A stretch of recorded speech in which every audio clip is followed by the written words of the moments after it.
ഇപ്പം നമുക്ക് തോന്നും ഡി ടി ഡി സിയിൽ അയക്കുമ്പോൾ നമുക്ക് തോന്നും പ്രൊഫഷണൽ കൊറിയറാണ് നല്ലതെന്ന്. കാര്യം പെർഫെക്റ്റ് ആയിട്ട് ഒരിക്കലും നടക്കൂല. ഇപ്പോൾ ഡി ടി ഡി സിയിലൊക്കെ ഏതെങ്കിലും കൊറിയർ നമ്മൾ അയച്ചു എന്തെങ്കിലും പ്രശ്നം അതിൻ്റെ ഇടയിൽ വന്നിരിക്കും.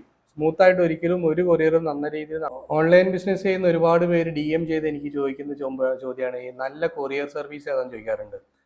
അപ്പോൾ എൻ്റെ ഒരു ഇതിൽ അങ്ങനെ നല്ലൊരു കൊറിയർ സർവീസ് ഒന്നുമില്ല. എല്ലാം കഴിഞ്ഞൊരു കൊറിയർ സർവീസിൻ്റെ കാര്യം കണക്ക് തന്നെയാണ്. നമ്മൾ സാധാരണ ഏറ്റവും നല്ലത് നിങ്ങൾ അടുത്ത് ഏതാണ് കൊറിയർ സർവീസ് ഉള്ള കസ്റ്റമർ കെയർ നല്ലതാണെങ്കിൽ ആ ഒരു കൊറിയർ സർവീസ് അതായത് നമുക്ക് പിക്കപ്പ് കാര്യങ്ങളൊക്കെ വേണമെന്നുണ്ടെങ്കിൽ നിങ്ങൾ അടുത്ത് പിക്കപ്പ് കാര്യങ്ങളൊക്കെ നല്ല വൃത്തിയിൽ വന്നെടുക്കുന്ന കൊറിയർ സർവീസ് ഏതാണെന്ന് വെച്ചാൽ അതിനനുസരിച്ച് അതിനകത്ത് പാർസൽ അയക്കാമെന്ന് മാത്രമേ ഉള്ളൂ. ഇപ്പം നമുക്ക് തോന്നും ഡി ടി ഡി സിയിൽ അയക്കുമ്പോൾ നമുക്ക് തോന്നും പ്രൊഫഷണൽ കൊറിയറാണ് നല്ലതെന്ന്. കാര്യം പെർഫെക്റ്റ് ആയിട്ട് ഒരിക്കലും നടക്കൂല. ഇപ്പോൾ ഡി ടി ഡി സിയിലൊക്കെ ഏതെങ്കിലും കൊറിയർ നമ്മൾ അയച്ചു എന്തെങ്കിലും പ്രശ്നം അതിൻ്റെ ഇടയിൽ വന്നിരിക്കും. സ്മൂത്തായിട്ട് ഒരിക്കലും ഒരു കൊറിയറും നല്ല രീതിയിൽ നടക്കൂല.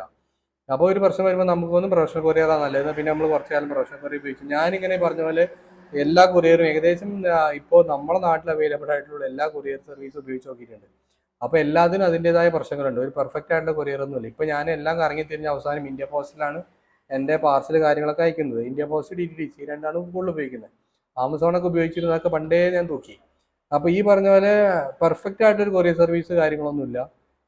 കസ്റ്റമർ കെയർ നല്ലതാവണം. അതാണ് നമുക്ക് ഏറ്റവും ഇമ്പോർട്ടൻ്റ് ആയിട്ടുള്ള കാര്യം. കൊറിയർ നമ്മൾ നോർമൽ അയക്കുമ്പോൾ ഈ എല്ലാം കൊറിയർ വന്ന് പിക്കപ്പ് ചെയ്യും, വലിയ കുഴപ്പമില്ല, ഡെലിവറി ചെയ്യും.